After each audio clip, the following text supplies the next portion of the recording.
Hello and welcome back to our next lesson. This lesson in our advanced art class is going to be over breaking expectations. So, my question for you, what is truly expected in art? Do you believe that it is expected to have proper color theory in place with different color schemes and color harmonies? Is it expected to have meaning? Is art expected to just be art for art's sake? Well, this is a question that a lot of people think about, and really they think about it in the realm of what their art is expected to be. So, my question for you is, what do you expect out of your art? Or what do you think about your art? What would you like your art to be? Go ahead, pause the video, and think about that for a little bit. And whenever you're ready, continue on. Now, when you came into the class, I actually had up on the board a math calculation, several of them, where I multiplied 10 times 1 all the way to 10 times 9, and at 10 times 9, I had equaled 99. I also had a very long math equation up on the board right next to it. And when people came in, the idea was that the students would correct me on the easier math equation where 9 times 10 is obviously 90, but they would miss the error that I had in the other math equation. And my point for this is the errors that you see can only be picked up on people that are at the very least just as experienced as you in that area. And that is the same with math as it is with art. For instance, the larger calculation that you see down at the bottom is a calculation that I've came up with that I use in my computer software that I personally made myself and modified it to display three-dimensional objects in two-dimensional space using the graphing engine that I came up with. And that's what this does. It takes different XYZ values and puts them into a three-dimensional plane. So, what is the point of this? Well, the point is I want to try and get you to break through the expectation that your art is supposed to be at a certain point, or you are supposed to be perfect. And the idea that your art is not good because you can pick out individual flaws in it doesn't mean that it's not good. In fact, Bob Ross even said several times in his videos that whenever you get to the point where you think that your art is perfect and you can't improve, then you might as well put down your brush or your pencil because your art will never improve. See, we see our shortcomings because we know where we are at. We are at these points and we know that we can do better. And the moment where you stop thinking you can do better is the moment you will stop doing better. So, how do you break through these expectations, or how do you get to where you want to be? The first thing that you need to do is set goals. And you don't just set goals as in set long-term or short-term goals. You have to set all of them. Now, you start by setting art goals a little bit differently than you do whenever you have normal goals. For instance, with art goals, you start with large goals. For instance, if you want to learn how to draw faces or people, let's say you want to learn how to draw people. A long-term goal would be learning to draw people successfully or in correct proportions. Well, you then have to learn not only that, but you need short-term goals such as how to draw faces, how to draw hands, how to draw noses, how to draw eyes, how to draw ears, and you can break this down all the way down to fingers and toes and feet and legs, and all of that is made up of drawing a person. So for instance, your long-term goal might be that you want to draw people in perfect proportions.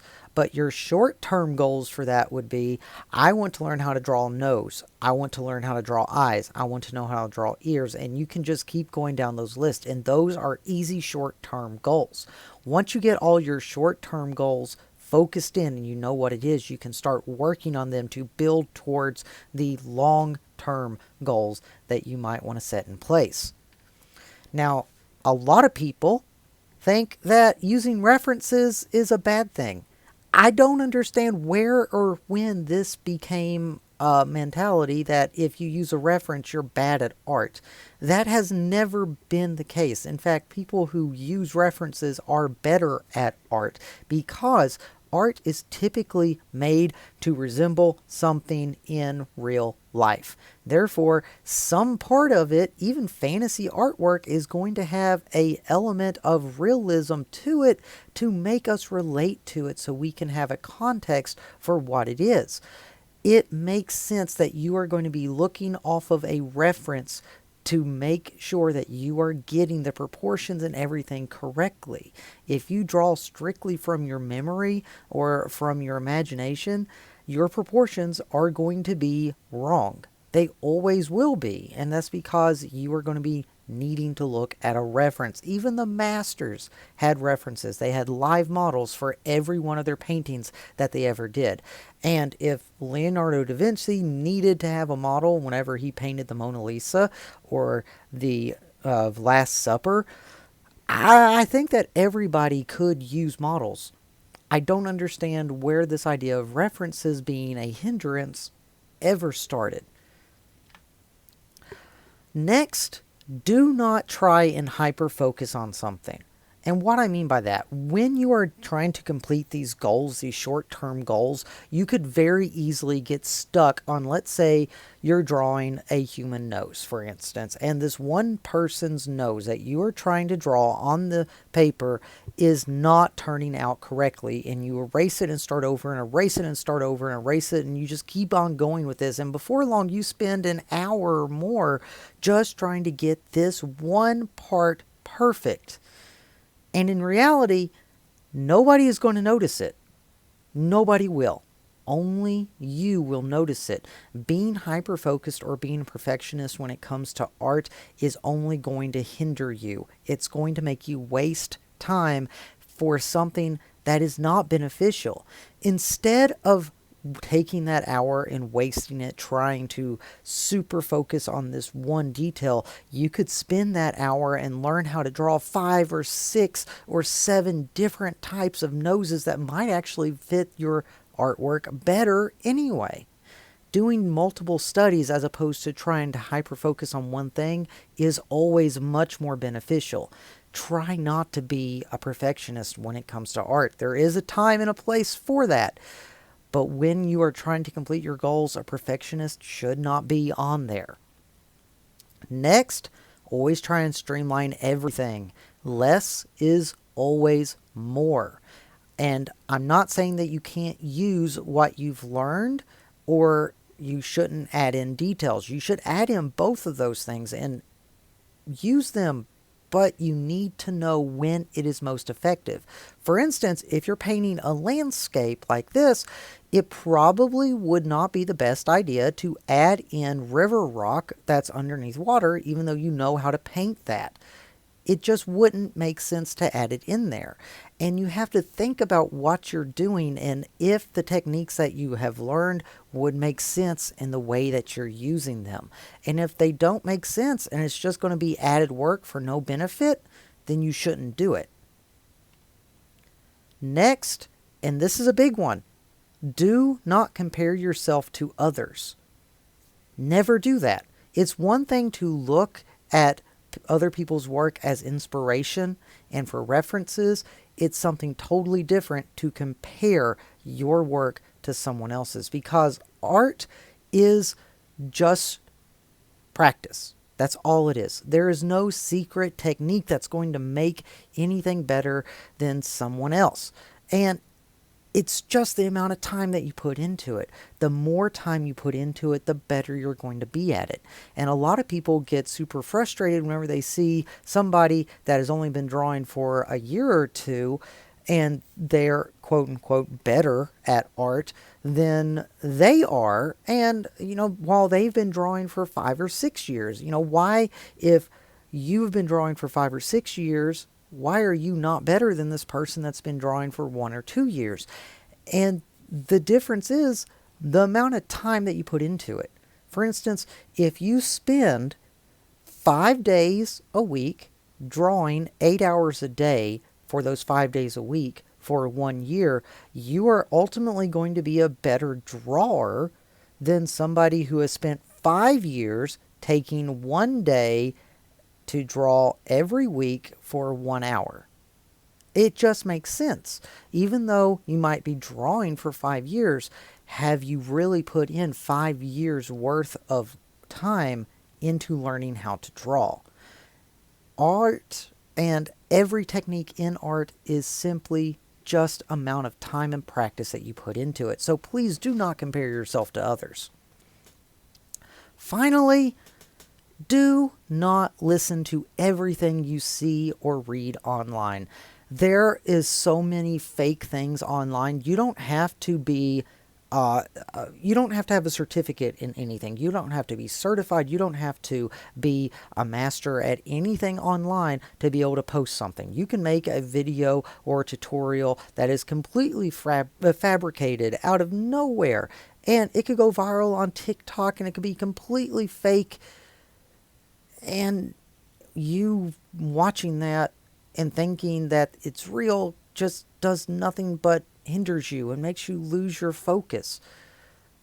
Do your research, and remember, there are no shortcuts in art. It's practice. And most of the time, whenever you see videos of people claiming to have shortcuts in art, it's fake. It's not real. Just because it's online does not mean that it's real. So what is your assignment? Your assignment this week, you are going to be coming up with goals. You're going to be coming up with long-term goals and short-term goals. And you're going to have at least one goal, maybe two, maybe three. But every one of those long-term goals that you come up with, you are going to have multiple short-term goals to go along with that. For instance, just drawing a face was a short-term goal as far as drawing a person. Or maybe your long-term goal is to draw a face, and your short-term goal would be learn how to properly draw noses, learn how to properly draw eyes and ears and hairlines and structures of faces. All of those would be short-term goals. So your goal for day one, your assignment for day one, is to come up with a list of long-term goals first, have that branch off into short-term goals. From day 2 to day 4 or 5, because I'm pre-recording this. I don't know if it's going to be on a 4-day or a 5-day week. I think it's going to be on a 5-day week. But from day 2 to 5, let's say, you are going to be researching, practicing, and mastering your short-term goals. Now, you could have one of these be one a day, or you could have them be one that takes up the entire week. It depends on how your goals are and what you have put down as your short-term and long-term goals. On Friday, or whatever the last day is going to be, you're going to take a picture of your goals, or if you have it in Google Doc or Google Sheets, you can turn that in, and you're going to take a picture of your progress throughout the class and then turn that into the Google Classroom as well. So, recap your assignment for this week. Come up with long-term goals and then many short-term goals that branch off from that. You are going to try and complete as many of that list as you can this week. Thank you all very much. If you have any questions, please let me know.